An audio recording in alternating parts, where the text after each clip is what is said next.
नमस्कार मित्रांनो, क्राईम मराठी या यूट्यूब चॅनलमध्ये आपलं सर्वांचं स्वागत आहे। मित्रांनो, आज आपण बघणार आहोत रुपालीला शरीर सुखासाठी वाटते पतीपेक्षा सुपडू भारी, म्हणून बायकोने दिली नवऱ्याला ठार मारण्याची सुपारी। ही घटना छत्रपती संभाजीनगर येथील असून नवजीवन कॉलनीमध्ये राहणारे गणेश दराके यांच्यासोबत रुपालीचे लग्न झाले होते। सुरुवातीला त्या दोघांचा सुखात संसार सुरू होता। या सुखी संसारात त्यांना 2 मुलेही झाले, त्यामुळे त्यांचा संसार अधिकच बहरला। बायको आणि 2 मुले अशी जबाबदारी पार पाडताना गणेशचा जीव मात्र मेटाकुटीस आला होता। गणेश हा मोलमजुरीचे काम करत होता। दिवसभराच्या कामाने तो थकून जात होता, त्यामुळे त्याला दारू पिण्याची सवय लागली होती। पाहता पाहता तो दारूच्या आहारी गेला होता। रोज कामावरून घरी येताना तो दारू पिऊनच येत असे। तो रोजच दारू पिऊन येत असल्याने त्याची पत्नी रुपालीला त्याचा राग येऊ लागला होता। सुरुवातीला तिने त्याला समजावून पाहिले, पण त्याच्या वागण्यात काहीच फरक पडला नसल्यामुळे तिचा राग वाढतच गेला। त्या दोघांमध्ये वादाची ठिणगी पडली होती। वेळोवेळी त्यांच्यात या ना त्या कारणावरून भांडणे होतच होती। पतीच्या या वागण्याला वैतागून रुपालीने माहेरी जाऊन राहण्याचा निर्णय घेतला। त्यामुळे ती शहरातील आपल्या माहेरी आली होती। त्या दरम्यान तिने कुटुंबावर आपल्या उदरनिर्वाहाचा भार पडू नये म्हणून परिसरातच ब्युटी पार्लर सुरू केले होते। त्यामुळे ती आता स्वावलंबी झाली होती। तिला होणाऱ्या कमाईतून ती घर खर्च भागवू लागली होती। ब्युटी पार्लरच्या कामादरम्यान तिची ओळख सुपडू गायकवाड यांच्याशी झाली। हा सुपडू तिच्या बहिणीला नात्याने मावसदीर लागत होता। रुपाली ही तिच्या पतीपासून वेगळी राहत होती। 2 मुलांची आई असली तरी तिच्या जवानीची झळाळी काही कमी झाली नव्हती। एकाकी बाई दिसली की अनेक जण तिच्या मागे लागतात। सुपडू ही त्यापैकी एक होता। रुपाली एकटी असल्याचे पाहून त्याने तिच्याशी जवळीक साधण्याचा प्रयत्न केला। हळूहळू तिलाही त्याच्याबद्दल आकर्षण वाटू लागले। तीही त्याला वेळ देऊ लागली होती। ती ब्युटिशियन असल्याने नटून थटून त्याच्यासमोर वावरू लागली होती।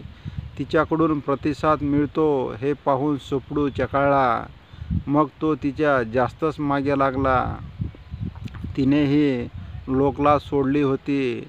रुपाली ही 2 मुलाची आई असली तरी तिच्यातील कामाग्नी तरण्या बांड पोराला पाहून भडकला होता। सुपडू तर तिच्या कमनीय मादक देहावर फिदा झाला होता। तो मांसल देह कधी भोगायला मिळतो असे सुपडूला झाले होते। दोघांच्याही मनात वासनेची आग भडकल्यामुळे त्यांना एकत्र यायला वेळ लागला नाही। ते दोघे एकमेकाच्या मिठीत शिरले आणि मनसोक्त कुरवाळू लागले। आवेगाने चुंबन घेत त्याने तिला निर्वस्त्र केले। तिच्या मांसल देहाच्या निर्वस्त्र दर्शनाने त्याच्या उत्तेजना वाढल्या। तो अधाशासारखा तिच्यावर तुटून पडला होता। त्याच्या या वरबडण्याने तीही सुखावली होती। व्यसनी पतीने तिच्या शरीराचे मर्दन केले नव्हते, पण आता तरणाबांड सुपडू तिला रगडून काढू लागला होता। एकमेकाच्या शरीराचा पूर्ण आस्वाद घेऊन ते दोघे शांत झाले। दोघांचीही कामतृप्ती झाली होती। त्यानंतर मात्र त्या दोघांना याची चटकच लागली होती। संधी मिळेल तेव्हा ते एकमेकाला मिठीत घेऊन संभोग करू लागले। जणू ते पती पत्नी असल्याप्रमाणेच ते वावरू लागले होते। शरीर सुखाचा आनंद घेण्यासाठी ती सारे नीती नियम विसरून गेली होती। आपल्याला पती आहे याचाही तिला विसर पडला होता। पण तिकडे रिकाम्या घरात गणेशला बायकोची आठवण येत असल्यामुळे त्याने सासरच्या मंडळीच्या हातापाया पडून बायकोला नांदायला पाठवण्यासाठी विनवण्या सुरू केल्या होत्या। अखेरीस तिच्या घरच्यांनी पुढाकार घेऊन गणेश आणि रुपाली यांचा संसार पुन्हा रुळावर आणण्याचा निर्णय घेतला. हीच गोष्ट रुपालीला खटकत होती. पुन्हा एकदा नव्याने गणेशसोबत संसार सुरू करावा हे घरच्यांचे वाक्य कानावर पडताच तिच्या पायाखालची जमीन सरकली. कारण तिला सुपडूचा विरह सहन होत नव्हता. पतीकडे गेल्यानंतर आपल्या प्रियकराच्या शरीरसुखापासून आपल्याला वंचित राहावे लागेल याच विचाराने ती बेचैन झाली होती. रुपालीला पतीकडे जाणे मान्य नव्हते, पण तिने पतीसोबत नव्याने संसार करावा असे तिच्या घरच्यांना वाटत असल्यामुळे तिचा काही पर्याय चालत नव्हता. हे आता तिला चांगलेच कळाले होते. घरच्यासमोर तिचे काही चालत नव्हते, पण पतीकडे जाण्यास तिचे मन तयार होत नव्हते. यातून कशी काय सुटका करून घेता येईल याचा ती विचार करू लागली. त्या दरम्यान तिचा पती गणेश याने आपले घर विक्रीला काढले होते. त्या घराचे 20 लाख रुपये लवकरच गणेशच्या खात्यावर जमा होणार होते. त्यासाठी त्याला टोकन अमाऊंट म्हणून 8 लाख रुपये गणेशच्या खात्यावर आले होते. हे पैसे पाहून रुपालीच्या तोंडाला पाणी सुटले. 5 वर्षानंतर ती सासरी नांदायला आली होती. 5 वर्ष सुपडूसोबत शरीरसुखाची लयलूट केल्यानंतर तिला आपला पती गणेशमध्ये रस नव्हता. पण गणेशचा काटा काढायचा तर त्याचाच पैसा उपयोगी पडणार हे तिला कळले होते. तिने आपला पती गणेशवर जाळे टाकत त्याच्याशी गोड बोलत तिने सारे काही मिटल्याचा आव आणला. नवविवाहितेप्रमाणे ती आपल्या पतीसोबत रात्र रंगू लागली होती. तसा तिचा पतीही खुश झाला. हे एक कट कारस्थान आहे हे त्याच्या लक्षातच आले नाही. तिने आपल्या पतीशी गोड बोलून व प्रेमाचे नाटक करत 2 लाख रुपये मागितले. या पैशातून मी ब्युटी पार्लर सुरू करते व आपण एकत्रच राहू असे तिने त्याला सांगितले. स्वतःचे ब्युटी पार्लर सुरू करून ती स्वतःच्या पायावर उभी राहील आणि आपल्या संसाराला हातभार लागेल व ती आपल्यासोबत नांदेल या विचाराने गणेशने तिला 2 लाख रुपये दिले. त्याला अंदाज नव्हता की हे 2 लाख रुपये त्याला ठार मारण्यासाठीच ती वापरणार आहे. रुपाली ही तिचा प्रियकर सुपडू याच्या संपर्कातच होती. सुपडू ही तिच्यासाठी विडापिसा झाला होता. रुपालीच्या विरहाने तोही व्याकुळ झाला होता. कधी एकदा तिचा उपभोग घेतो असे त्याला झाले होते. मात्र त्यामध्ये तिचा पती गणेश हा अडसर होता. हा अडसर दूर करण्यासाठी तो काहीही करण्यास तयार होता.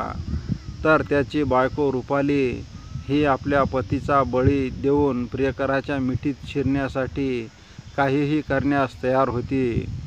तिने आता 2 लाख रुपयाची व्यवस्था ही केली होती.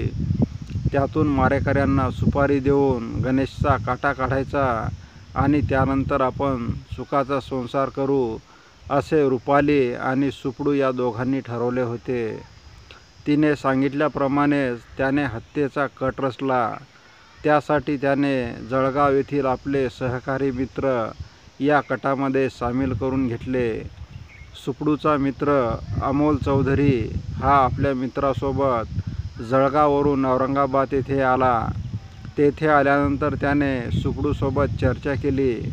4 मे रोजी ठरल्याप्रमाणे अमोल चौधरी, अजय हिवाळे, अनिकेत चौथे आणि सुपडू गायकवाड यांनी गणेशचा काटा काढण्याचा निर्णय घेतला. आपल्याला आपले काम फत्ते करण्यासाठी अमोलने आपल्या मित्रासोबत गणेशची ओळख करून दिली होती. त्यातून त्यांची चांगलीच मैत्री झाली होती. सगळेच दारू पिणारे असल्याने गणेशने त्याच्यावर विश्वास ठेवला. 4 मे रोजी दारू पिण्यास जायचे म्हणताच गणेशही तयार झाला. त्यानंतर त्या चौघासह गणेशही दारू पिण्यासाठी गेला. ते सगळेजण क्रीडा संकुलाच्या ग्राउंड परिसरात दारू पिण्यासाठी बसले होते. तेथे दारू पिल्यानंतर गणेशला दारूची नशा चढल्याची संधी साधत मारेकऱ्यांनी गणेशवर हल्ला केला. धारदार शस्त्राने त्याच्यावर वार केल्याने तो घाबरला. जीव वाचवण्यासाठी तो इकडे तिकडे पळू लागला. पण ते 4 मारेकरी होते. त्यांनी त्याचा पाठलाग करून त्याची निर्घृण हत्या केली. तो ठार झाल्याची खात्री पटताच मारेकऱ्यांनी तिथून पळ काढला. क्रीडा संकुल मैदानालागत पडलेला मृतदेह पाहून कोणीतरी पोलीस स्टेशनला माहिती दिली. त्यावरून सिडको पोलीस स्टेशनचे पोलीस पथक हे घटनास्थळी दाखल झाले. घटनास्थळी रक्ताच्या थारोळ्यात पडलेला तरुण ठार झाल्याचे दिसून आले. त्याचा खून झाला होता हे स्पष्ट होते, पण तो कोण याचा काही पत्ता लागत नव्हता. सुरुवातीला रक्ताच्या थारोळ्यात पडलेल्या गणेशची ओळख पटत नव्हती. त्यामुळे पोलीस तपास पथकाने तपास वेगाने सुरू केला. यातूनच नवजीवन कॉलनीमध्ये राहणाऱ्या 40 वर्षीय गणेश दराके यांचा हा मृतदेह असल्याचे पोलीस तपासामध्ये उघडीस आले. पोलिसांनी अधिक तपास केला असता गणेशच्या पत्नीचे एका व्यक्तीशी अनैतिक संबंध असल्याचेही उघड झाले. याच संशयातून पोलिसांनी रुपालीला ताब्यात घेतले. तिच्याकडे गणेशच्या खुनाबाबत कसून चौकशी केली असता तिने पुढील घटनाक्रम पोलिसांना सांगितला. पती आमच्या अनैतिक संबंधामध्ये अडसर ठरत असल्याने पत्नी रुपाली दराके हिने आपला प्रियकर सुपडू गायकवाडच्या साथीने 2 लाख रुपयाची सुपारी देऊन गणेशची हत्या घडवून आणली हे पोलीस तपासामध्ये उघड झाले. पोलिसांनी रुपालीसह 5 जणांवर सिडको पोलीस स्टेशनमध्ये विविध कलमानुसार गुन्हा दाखल करण्यात आला. पोलिसांनी गणेशची पत्नी रुपालीसह तिचा प्रियकर सुपडू गायकवाड व त्याचे साथीदार यांना अटक केली असून पुढील तपास पोलीस प्रशासन करीत आहे. मित्रांनो, तुम्हाला हा भाग कसा वाटला याबाबत आपण कमेंट करावे. तसे दररोज नवनवीन व्हिडिओ पाहण्यासाठी क्राईम मराठी या यूट्यूब चॅनलला सबस्क्राईब करावे. पुन्हा भेटूया उद्या सायंकाळी 7 वाजता. धन्यवाद. जय महाराष्ट्र.